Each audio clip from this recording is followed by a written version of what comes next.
This is A Course in Miracles, Chapter 1, Section 6, The Illusion of Needs.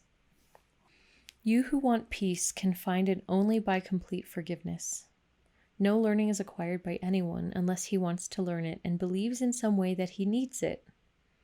While lack does not exist in the creation of God, it is very apparent in what you have made. It is in fact the essential difference between them. Lack implies that you would be better off in a state somehow different from the one you are in.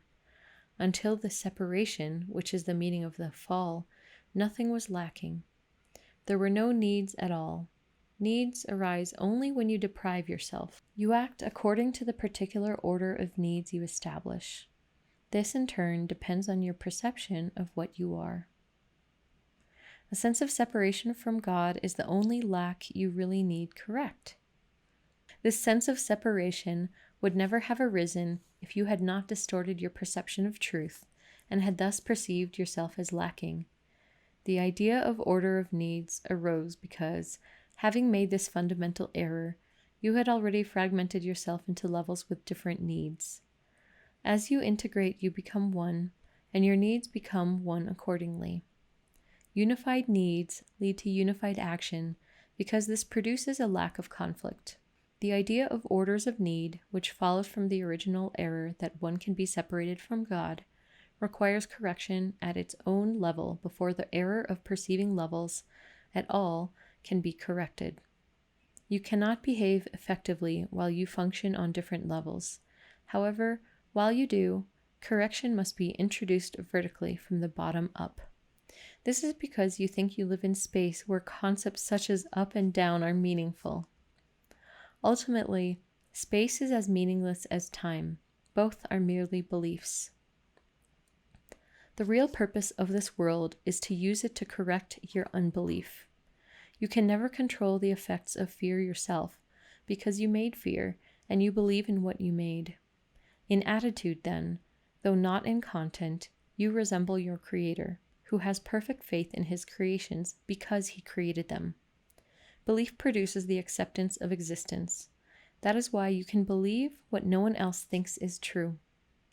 It is true for you because it was made by you. All aspects of fear are untrue because they do not exist at the creative level, and therefore do not exist at all. To whatever extent you are willing to submit your beliefs to this test, to that extent are your perceptions corrected. In sorting out the false from the true, the miracle proceeds along these lines. Perfect love casts out fear. If fear exists, then there is not perfect love. But only perfect love exists. If there is fear, it produces a state that does not exist. Believe this, and you will be free. Only God can establish this solution, and this faith is his gift. Woo, woo, woo, the illusion of needs. Okay. You who want peace can find it only by complete forgiveness. No learning is acquired by anyone unless he wants to learn it and believes in some way that he needs it. I really love that because actually there's nothing to learn. It's actually more about unlearning rather than learning or acquiring new information. But then it says by anyone unless he wants to learn it and believes in some way that he needs it. So if someone believes that they have to, say, for example, read this entire text and learn it cover to cover, which might be me at this point in time, which might change. I believe that I need to fully integrate it in order, fully read it and share these videos in order to fully integrate it. Then if I believe it, then I will. But, as I'm doing this whole series, at some point, maybe I'm just going to realize, wait, I don't actually need this. But some part of me still does believe that I need to fully integrate this, so I'm going to keep doing it. And I think that's not just with this text, but with whatever it is, whatever area it is that we believe that we need to learn, then we're going to believe that we need it in order to have it. So therefore, if we believe it, then we might as well either do it or work on changing beliefs. So while lack does not exist in the creation of God, it is very apparent in what you have made. So lack doesn't exist, but we see reflected back in our life experiences where we are lacking in our minds, in our perception, in our hearts with love, whatever area of lack, we're going to have it reflected back through us, to us, through different situations. So if you're believing in lack of abundance of resources and money and food and things like that, then and you don't believe that you're taken care of, and you don't believe fully that God has your back, or wherever you're feeling lack in your mind, you might have that experience reflected back to you where you're like, but I have this experience, I have this bill that I can't pay. Okay, good. That might be your experience, but let that present experience reflect back and realize that you're making this. You have made this. You have made that choice to perceive and lack to be experiencing this. And I'm saying this because I have experienced this many times. And I see how deeply correlated it is when I'm feeling good, when I'm feeling whole, when I feel the presence of God, when I'm fully accepting that. Everything in my life seems to be smooth. But when I'm getting into a fear mentality or lack mentality, then what shows up is different ways of lack. And it's basically that lack isn't true. We have everything. And when we really start believing it truly, truly, truly, in whatever area of life that you're perceiving it, focus on feeling that you have it, knowing that you have it, knowing that you're whole, and see what happens. It talks about a sense of separation from God is the only lack you really need correct. So basically, every problem can come down to a God problem. And I've learned this through different healing modalities and not just this text. Where when you really keep digging and you go down to the root belief, it's always going to be about the relationship with God, and a sense of separation from God. Always. The deepest beliefs that people hide, and it might be layers and layers and layers. And on the surface, someone might think, oh, I have a problem with my romantic partner. Or I have a problem with my job and career and work life. Or I have an issue in whatever area of life. But when you go down deeper and deeper and deeper, it always ends up with the belief in separation. And it might not seem like it. It might seem very much like it is at that level and nothing else. There would be no other solution other than I need to change the partner, or have more money, or have a different status, whatever it is. It's not going to really bring lasting change. Yeah. And I really, this whole paragraph, it basically talks, it says, the idea of order of needs arose because, having made the fundamental error being perceiving in separation, believing that we are separate, you had already fragmented yourself into levels with different needs. As you integrate, you become one, and your needs become one accordingly. So, there's basically, we perceive more and more levels and layers. And the more fragmented that we are, then the more needs we're going to have. But as we move towards wholeness, then actually our need just becomes singular. And this is all at the level of our minds and how we're perceiving these things. So it says, unified needs lead to unified action because this produces a lack of conflict. And I would say that this has been one of the areas where the last weeks I've been somewhat struggling with, because I had I have so many different projects. This is a project, creating this YouTube channel, which I'm not earning a dime from. It's costing me resources.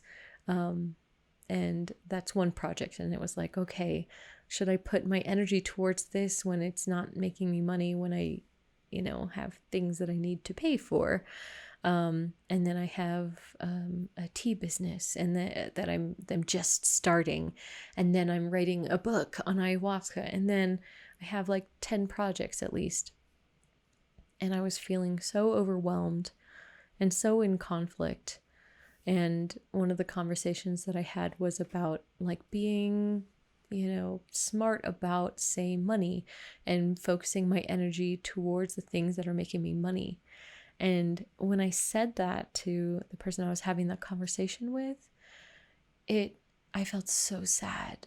I felt so sad about that like I said, oh, I can't keep doing these YouTube videos because it's not making me money. And I just realized like that's a lie. That's a big lie. Because that's thinking in that fragmentation, and realizing, when it says somewhere in the course, I think later on, about the only real use of judgment is how we feel. And I used that feeling so sad, so heartbroken of not continuing this, that gave me an indicator that wasn't true, that wasn't right, that was not in alignment, that I absolutely need to keep doing this because this nourishes me in a way that other kinds of things don't necessarily, because this cuts right to the truth, gets right there. And that I know that doing this is also going to allow all the other projects to flourish or unfold as they need to. And I was perceiving, it says unified needs. I was perceiving that I had so many needs of all these different projects, of all these different areas, of not having enough time. And that I felt like my energy was just being scattered. So it was not unified action. It was scattered because my mind was scattered. And it took a bit to come back to remembering and really integrating and feeling the unity. And trusting in God, trusting in the guidance that I receive, trusting that everything that I do is exactly what I need to be doing, trusting that everything is going to be taken care of. All of my needs comes back to that one need.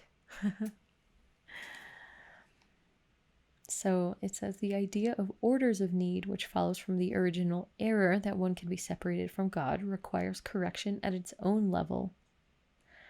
And it must be introduced vertically from the bottom up, because you think you live in space. And ultimately, space is as meaningless as time. Both are merely beliefs. So, yes, the order of needs and going the bottom up, it's basically just meet yourself where your mind is and kind of slowly work your way up back to God. As I was saying earlier about, let's say you have a problem with your romantic relationship. Let's say this is here. Okay, this is where you're at. You believe that the problem's with a romantic relationship. So then take care of the needs of how you're feeling about that. And then from there, then you can expand and have your needs met until you remember that really you just want to feel connected with God. Space is as meaningless as time. And this is where A Course in Miracles intersects with, say,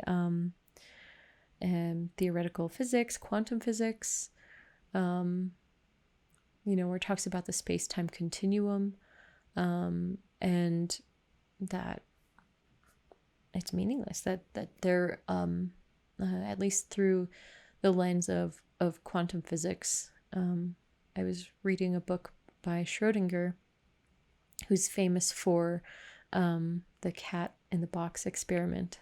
If you don't know about it, look it up. But basically, the whole theory points to we are creating the experience.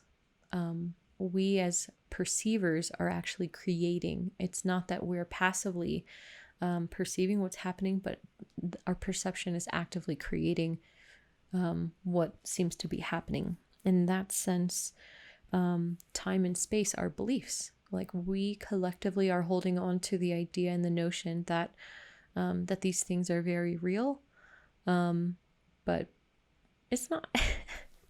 So the real purpose of this world is to use it to correct your unbelief.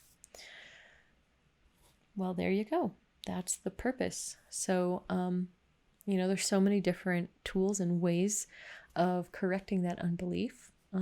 It might just be a simple choice of remembering what's true, what's real. Or you might do some belief work in some way, shape, or form that resonates with you. For me, I've done a lot of theta healing. And as I mentioned before, that the root beliefs will always touch upon the relationship with God. And sometimes we need to have someone to help walk us to realize, meet us at the level that we're believing, but be able to walk us up, if up is up, back to the truth. And for me, that's been one of the helpful tools. And now I'm able to do it for myself. When I believe that something's happening, then I have the tools to be able to do that. And I think that's important, to be able to meet yourself or others wherever they are. Kind of like guiding, walking, holding hands to guide ourselves and each other back, which is, I think Ram Dass says that we're all just guiding each other back home. So I'll leave it on that note. Thank you so much.